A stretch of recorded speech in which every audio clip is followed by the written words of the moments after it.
let's say you're exploring mental transference, which on one hand, you're putting your mind inside an object and you're exploring that object from inside. You're poking around and going, oh, yeah, okay.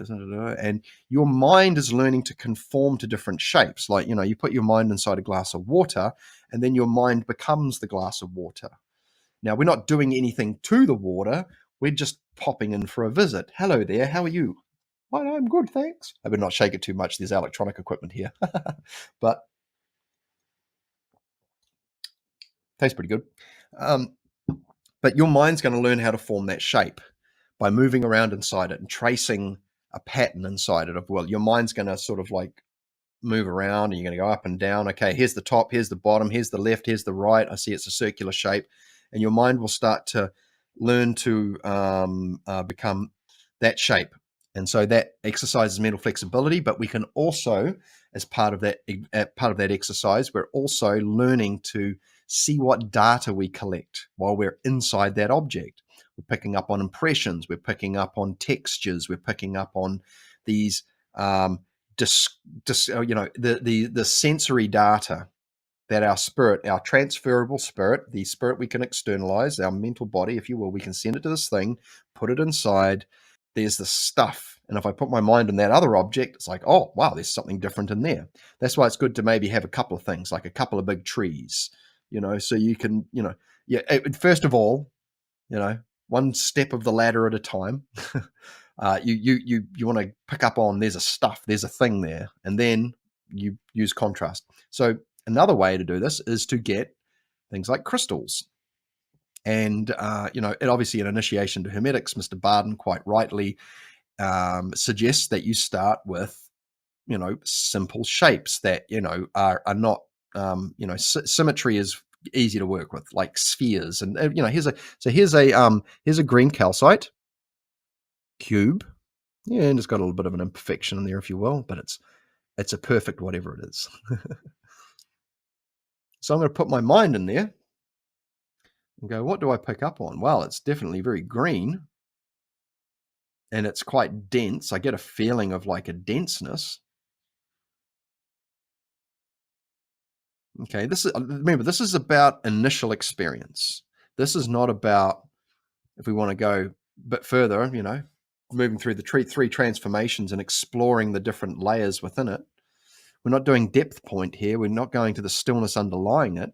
We're just like going, I wonder what's happening on the inside of this green calcite cube. So is it calcite? No, it's not calcite. What is it? It's malachite. That's the one I'm thinking of. It's a malachite one. Now, you don't want to get your malachite wet, guys.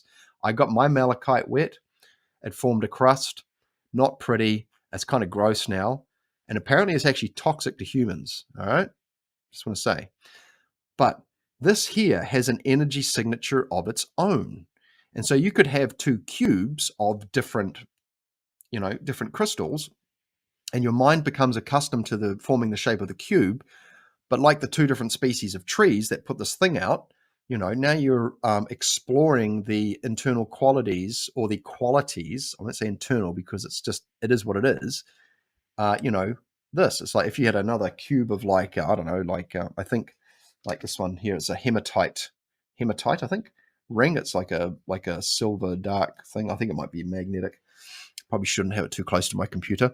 But if I had one full of that was a shape of, like a cube, how would it be different? How could I sense that there was a difference there? In the early stages, you might be like, well, if I put my mind in there, there's definitely a difference to when it's just sitting inside my normal body. Because remember, once you finish, your mental body just snaps back into place pretty much, right?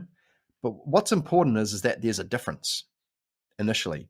And the more time you spend with exploring this thing by like going, it's really interesting. I can totally feel like I'm inside this cube here and I'm picking up on this stuff. And then all of a sudden a new thing will pop up. Oh, okay. And then, so that's why concentration is really valuable skill, because it enables us to retain the activity and the task at hand without being distracted and pulled out of it, without extra noise entering into this relationship we have. And then as the granularity or as the microscope, what do they call it? The when you drill down or pinch a zoom, when you zoom in, you know, new things appear. And now you go, oh, wow. And then what you do is then you go, okay, so then you grab your other cube and you put your mind inside that hematite cube or whatever. And you're like, okay, I can feel, now there's a difference. So there's the initial experience, which grants us there's something going on. Then it just is a basic way of putting it. And then there is the sort of, there's the unfolding layers. The more time we spend in there, the more time we spend in this new neighborhood, the more sorts of things we will discover.